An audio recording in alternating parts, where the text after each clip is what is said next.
Isang puso pa rin. And now, our keynote speaker is a known advocate of local history and heritage of the Eastern Visayas. He is a retired professor at the School of Health Sciences, University of the Philippines, Manila. He finished his Master of Management at the University of Tacloban College in 1987 and Doctor of Philosophy in Social Science Research from Leyte Normal University in 2002. His doctoral dissertation, The Borrinaga Conflict Revisited, became a finalist at the 2003 National Book Award for History of the Manila Critics Circle. Among his works are The Colonial Odyssey of Leyte, 1521 to 1914, co-authored by Father Cantius J. Kobach, which won the 2006 National Book Award for Translation. Surat Binisaya, Deciphering Ancient Visayan Writing and Language. The Colonial Odyssey of Leyte, 1521 to 1914. Leyte Samar Shadows, Essays on the History of Eastern Visayas, and many more.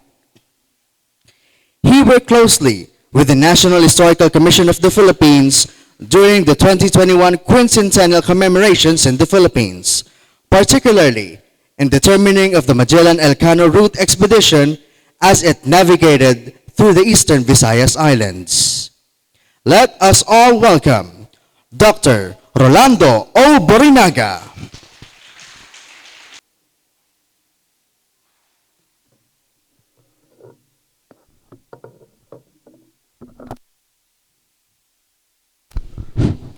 Thank you very much for the very generous introduction.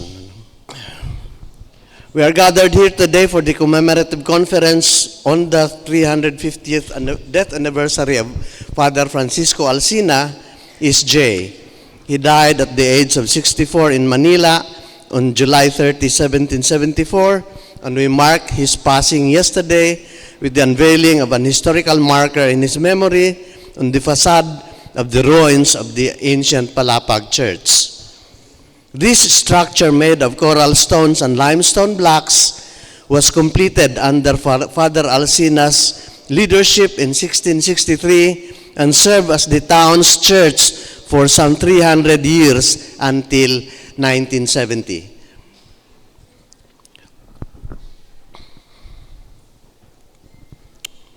Father Alsina is now familiar among the new generation of researchers and readers of history, ethnography, and anthropology because of the publication during the first decade of this 21st century of 3 books from the Alsina manuscripts of 1668, originally called Historia de las Islas y Indios de Visayas. These recent popular books titled History of the Visayan People of the Philippine Islands, Volumes 1, 2, and 3, with both Spanish and English texts, were translated, edited, and annotated by Father Cantius Kobach and Father Locio Gutierrez, OP. These volumes were serially published by the UST Publishing House in 2002, 2004, and 2005, respectively. Yet Father Alsina and his writings were virtually unknown before the 20th century. Instead, Philippine historians during the previous century availed of the accounts of Antonio Pigafetta, Pedro Chirino, Father Francisco Colin, which were published during the Spanish colonial years as primary sources for their historical narratives. Along with the accounts of Miguel de Loarca and Franciscan Juan de Plasencia, the accounts of these 3 authors were translated to English and included in the 55-volume collection, The Philippine Islands, 1493 to 1898, edited by Emma Blair and James Robertson and published from 1903 to 1999. These 5 chroniclers featured in the Blair and Robertson collection essentially served as basic sources for much of the narratives on the history of these early Spanish colonial years that are found in our elementary, high school, and college textbooks for several generations, even until the present.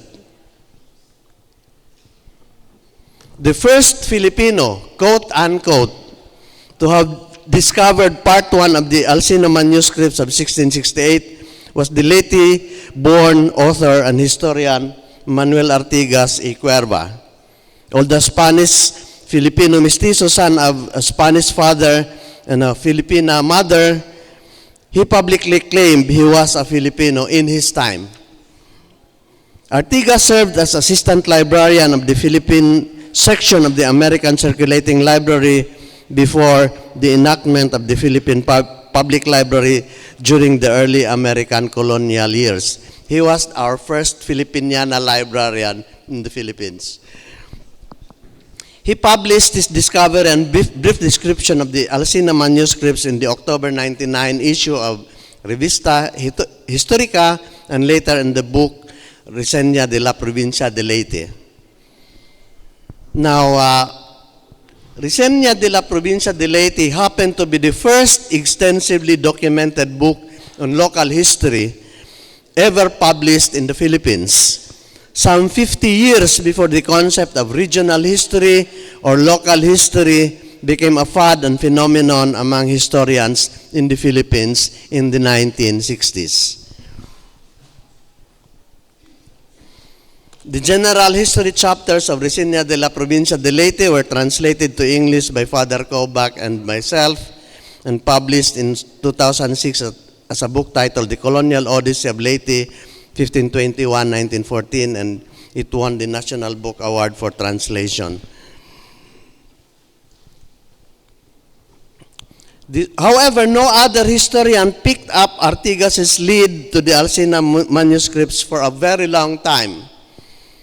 Then in 1954, Dr. Otley Beyer, the famous American anthropologist in the Philippines, wrote to Father Fred Egan, head of the Department of Anthropology of the University of Chicago. He urged its newly established Philippine Studies program to undertake the recovery of Father Alcina's history. With his recommendation, the search for the translation of the Alcina manuscripts was included as one of the undertakings of the Philippine Studies program, with a grant from the Rockefeller Foundation. For this purpose, a team of scientists from the American and Filipino sides were identified to be involved in the acquisition of the microfilm texts, translation and search for additional materials, and the annotations of various sections of the Alcina manuscripts to include flora, fauna, ethnography, geography, and history.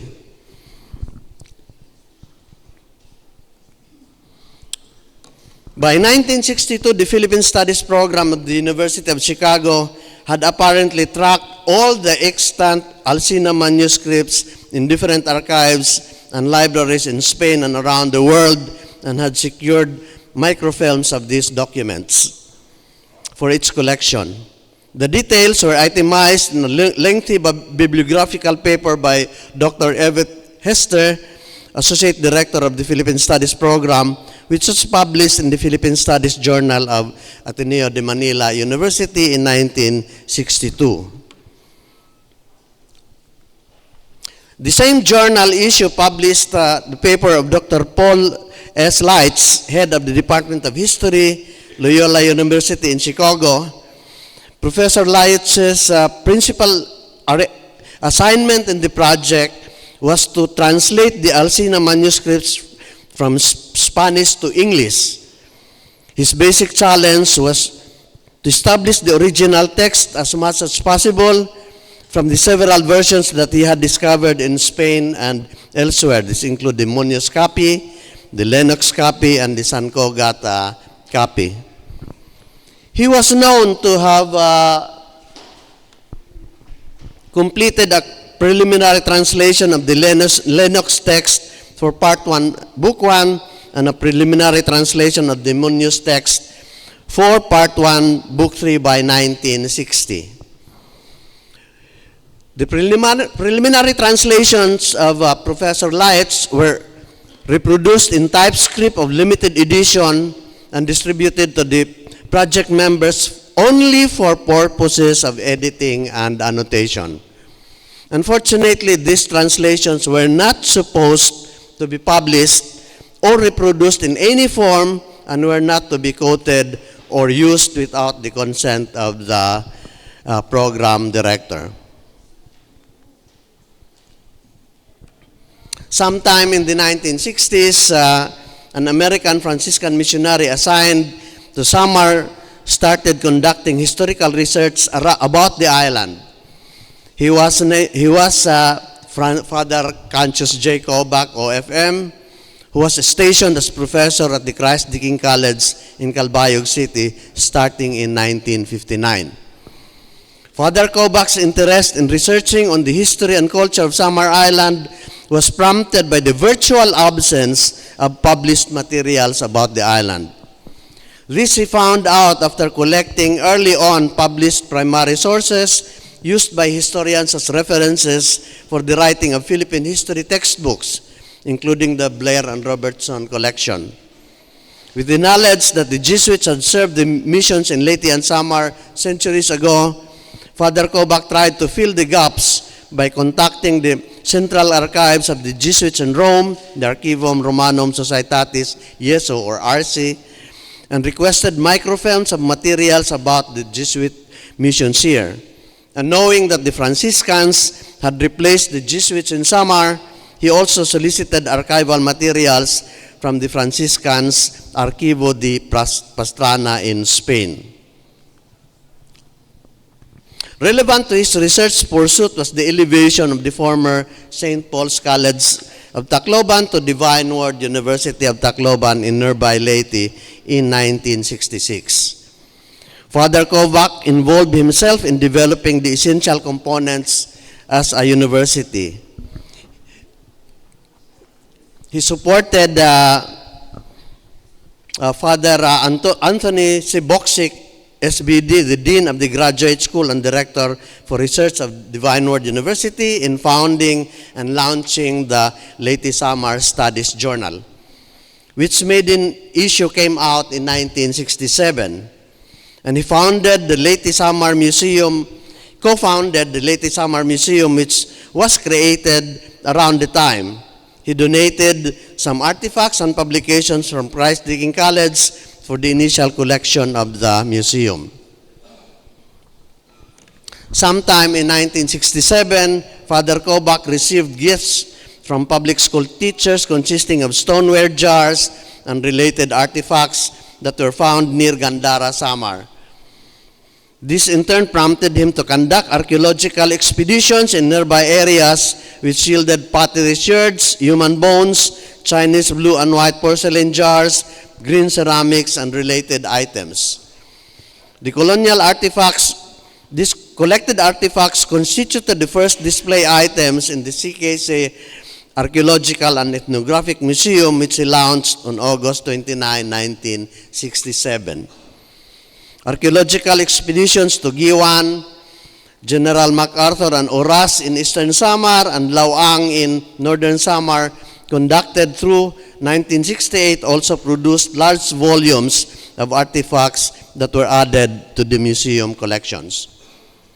Now, around the same period, Kobach also got interested in the writings of Father Alsina, which was apparently prompted by his contact with Father Boksik, a German with a PhD degree from the University of Chicago, which Philippine Studies program had started the search for the Alsina manuscripts in the late 1950s.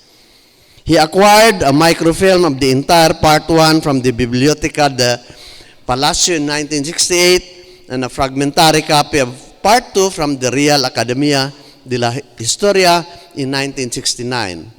But earlier than this, he had apparently acquired a microfilm of the entire Lennox text from the New York Public Library. Now, working in his photography laboratory in between archaeological expeditions, Father Kobach made 7" by 5 photos of each page of the microfilms, isa-isa. Transcribed the Spanish text and made preliminary English translations with the help of a Spanish nun from the Poor Clare order based in Laguna. It was a gigantic and extremely difficult task. Father Kobak produced a paper that included the first 3 chapters translated to English from the Lennox text of Part 1, Book 1 of Father Alcina's Historia de las Islas y Indios de Visayas, 1668. And it was published in the latest Samar Studies Journal, Volume 3, Number 1, in 1969. It appears that this was the first ever account of Father Alcina to have been published in English in any academic journal. 1969. Very late. And the English translations of chapters 4 and 5 came out in the 1970 volume of the same journal.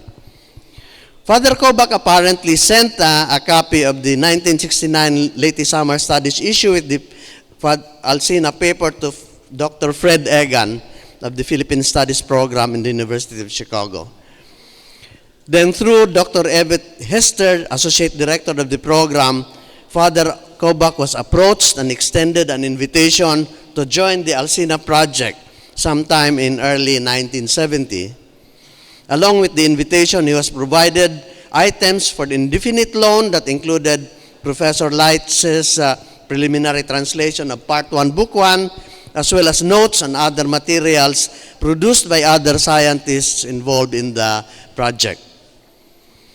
But at the time, the Philippine Studies program at the University of Chicago was already on the decline, having been incorporated in the Committee on Southeast Asian Studies. It ceased to function after Dr. Egan retired in 1977, and the program had not formally published any Alcina manuscript. However, Father Kobak could not also attend to his Alcina research after his transfer from Samar to Metro Manila in 1970. Preoccupied heavily with parish ministry, preaching, and retreats in his new assignment, he was unable to further contribute to the Alcina project and returned much of the items he received from Dr. Hester.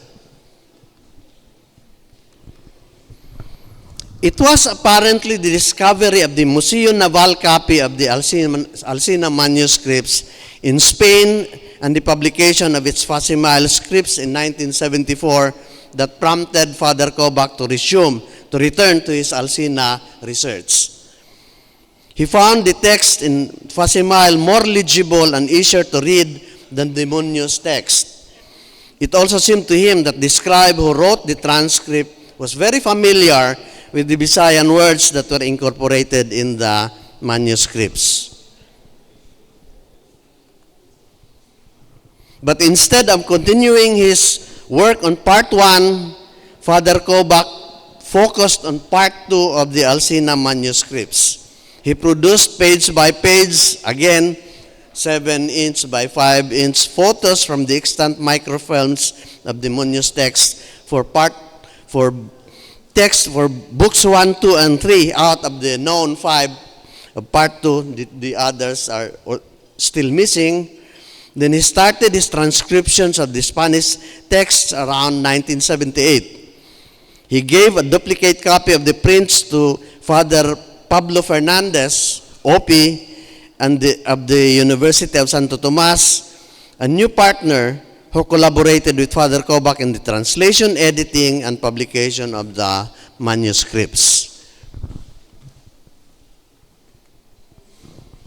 After initially publishing a biographical page about Father Alcina together with the table of contents of the extant Alcina manuscripts for parts 1 and 2, and the Spanish text, and lengthy translation of a lengthy 1660 Alcina letter about the state of the Visayan missions, in 1978, the Filipiniana Sacra serialized the narratives for Part 1 in both Spanish texts and English translations, along with the annotations over a period of 4 years from 1979 to 1982.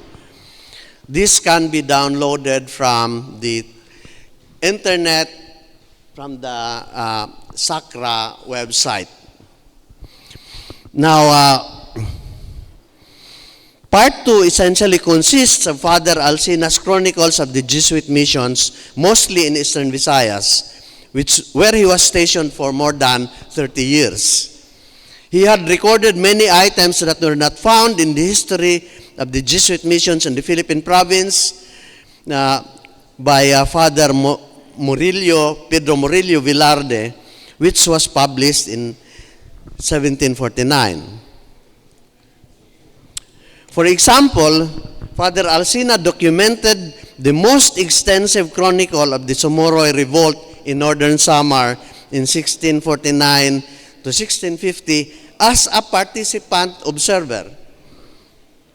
He hid and protected Somoroy's father somewhere in Cebu, his station in 1649, where the latter fled and took refuge after the revolt started, and later facilitated his return to Palapag.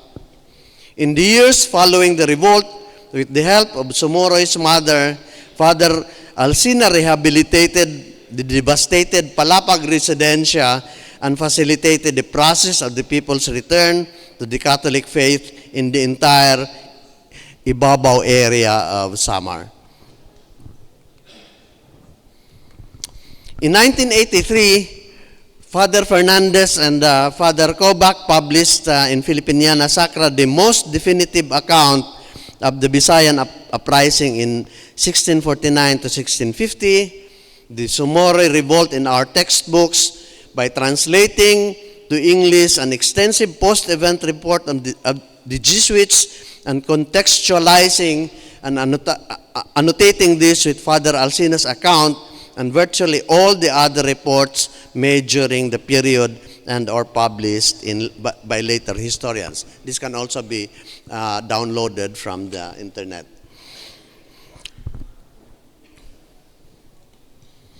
In our time, I had gathered additional data about the Somoroy Revolt not found in ancient documents in the course of facilitating the cultural mapping activity of Palapag for the National Commission for Culture and the Arts from 1922 to early this year.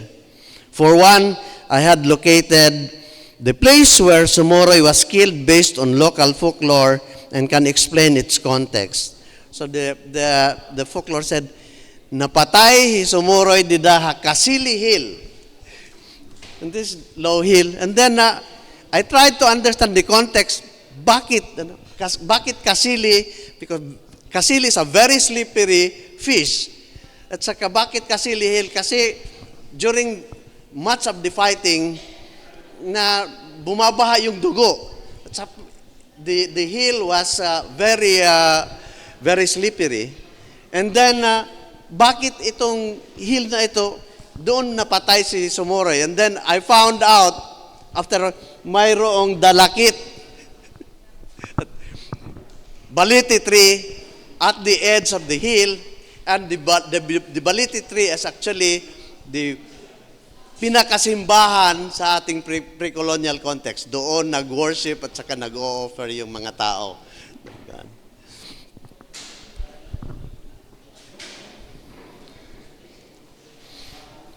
Okay.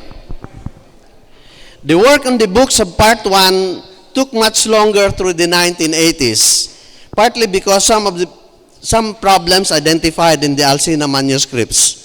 Father Kobac transcribed the Spanish text from the 7 inches by 5 inch photos he made from the microfilms and had his transcriptions typed out. Then Father Fernandez corrected the multitude of illegible Spanish words and Latin phrases in the typescripts, while Father Kobac tried to untangle the Visayan words and phrases and sentences. Both Father Kobac and Father Fernandez found out that Alcina's sentences were extremely lengthy with an infinity of bracketed materials, which complicated the trend of thought. Thus, they decided to shorten the paragraphs and sentences for the sake of clarity. They also noticed that Father Alcina's literary style, which must have been proper and acceptable in his time, was rather awkward and strange to the modern eye. Thus, they cleaned up the narratives and upgraded the Spanish text and made a clean typescript. After several typings and retypings, they were ready for public preliminary translation. Because Father Kobak had already worked and published the first 5 chapters of Part 1 and Book 1 in the latest Samar studies, both Father Fernandez and he serialized the transcript of the same chapters, this time from the Museo Naval text, the English translations, and extensive annotations in 3 issues of the Filipiniana Sacra in 1984.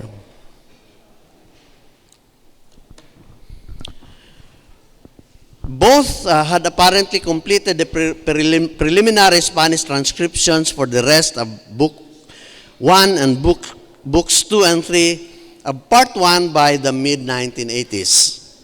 After that, Father Kobak started doing additional preliminary English translations. In 1984, he personally met Dr. William Henry Scott, I think very familiar with you, who sought his help in copying the photo prints of Vocabulario de la Lingua Bisaya by Jesuit Father Mateo Sanchez, which was published in 1711. Only Father Kobak had a copy of this dictionary among historians in the country at the time. In addition, Father Kobak gave Dr. Scott an entire set of prints of the Alsina 2 Part 2 papers that were serialized in the Filipiniana Sacra. Dr. Scott is very familiar among history students as the only historian who used dictionaries as source for the writing of Philippine history. And the first dictionary he got was from Father Kobak, Vocabulario de la Lingua Bisaya. But anyway, at that time, there was only 1 copy in the Philippines. Now you can download this entire dictionary from the internet. Made in the Visayas.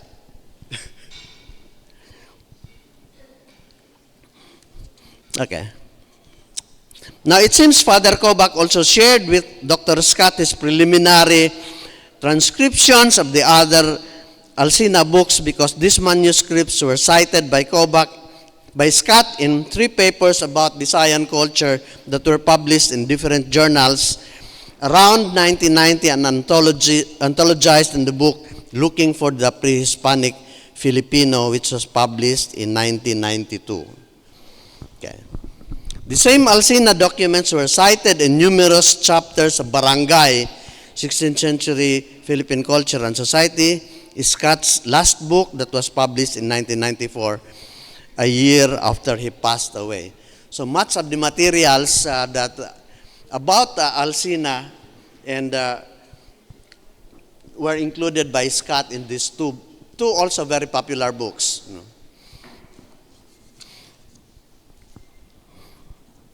Apart from producing the Spanish transcriptions and preliminary English translations of the Alsina documents, the equally challenging task was the extensive annotations of the narratives which Father Kobak did chapter by chapter virtually all by himself.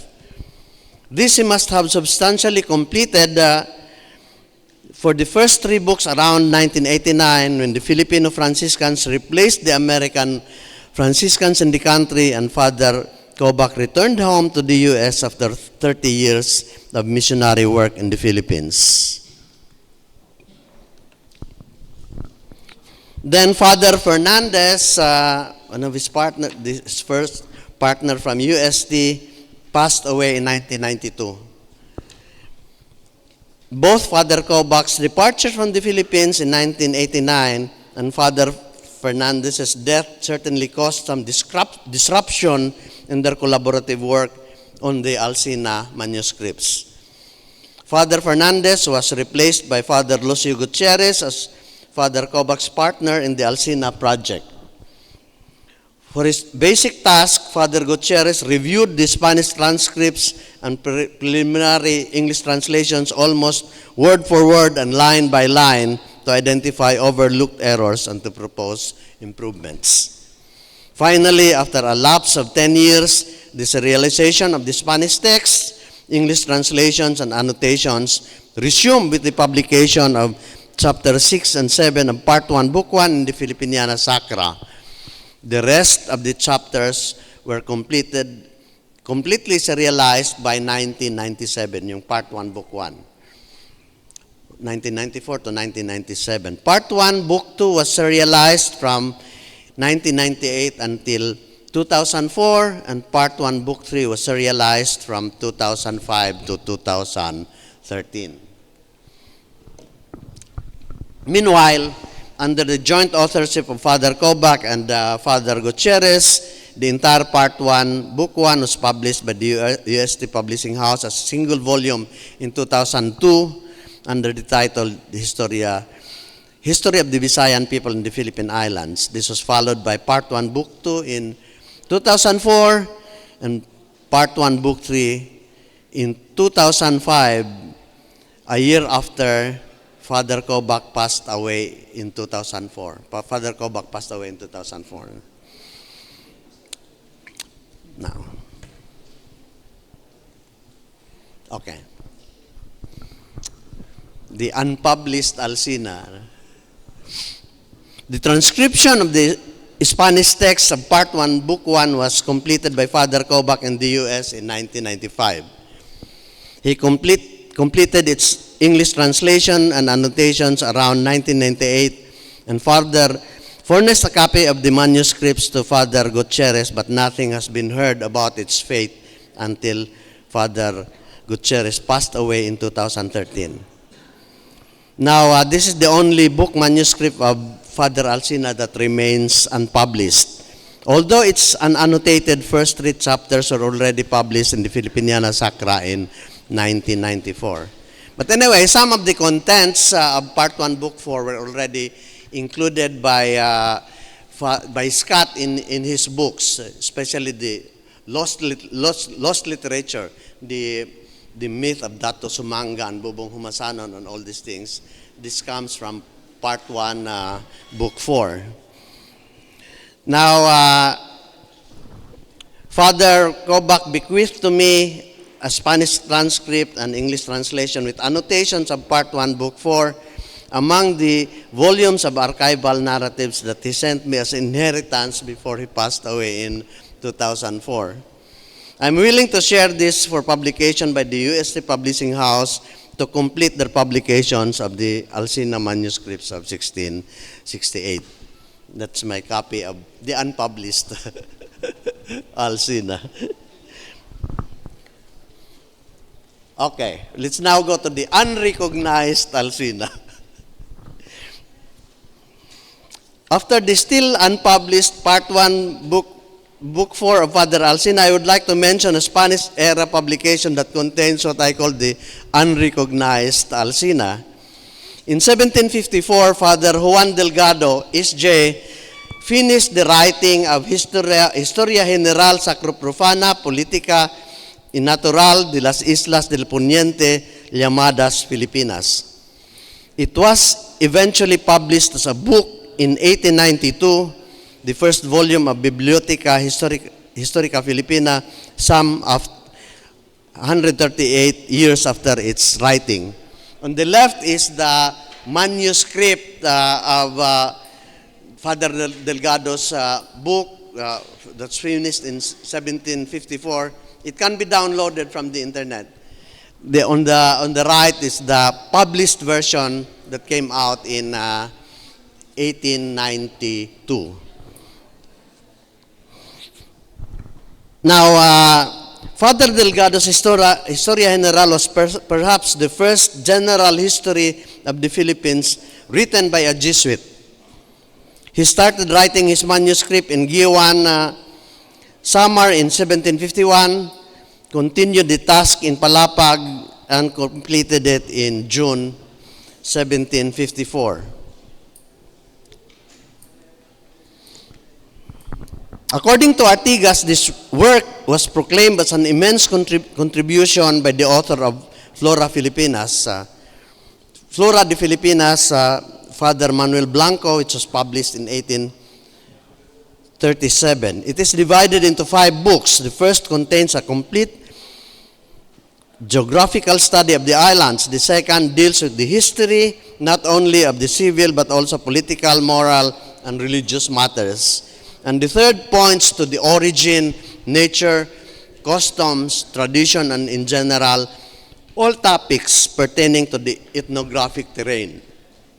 The fourth book treats botany or flora with much knowledge and referring to each species and shows the applications that each can make in the industry such as medicine. And the fifth book deals with zoology, fauna of the country, including the identification of native species and how they are raised. Father Delgado's book also reached the attention of the Philippine Studies Program of the University of Chicago during the research for the Alsina manuscripts in the 1950s. In a footnote to his paper, Dr. Hester mentioned that Father Franklin's checked pertinent pages of Father Delgado's book against Alsina and reported that Delgado made liberal use, particularly in his third book of Alsina, in whose former parish, Palapag, Delgado's history was mostly written. Now, I have reviewed Father Delgado's missionary assignments in the Philippines, and I hold the opinion that his interest in writing Historia General arose when he was assigned as rector at the Palapag Residencia in 1746. It seems he had come across the voluminous documents that Father Alsina had left behind in the convent after writing much of his manuscripts here in 1667, which were completed in Catbalogan, his next assignment in 1668. And then Father Delgado referred to or copied much of these files for the notes of his book project. In 1749, he was assigned to the Degami Residencia in Leyte as operario or missionary worker for the pueblos of Giwan and Balanghiga on Samar Island. Here, he apparently sought permission from his superior for a lighter load so that he can give focus to his book project. By 1751, his assignment was only Giwan, where he started writing the final draft of his manuscript. In 1752, Father Delgado was assigned to serve as rector of the Caligara Residencia in Leyte, which was a heavy responsibility. If we go by the narrative that he returned to Palapag to continue his writing, it might have been only for a limited period right after his Giwan assignment to gather additional missing notes from the Alsina files that had escaped his attention during the previous note-taking. Then he proceeded to Carigara, where he presumably finished the manuscript in 1754. He died in Carigara the following year, 1755. Sorry.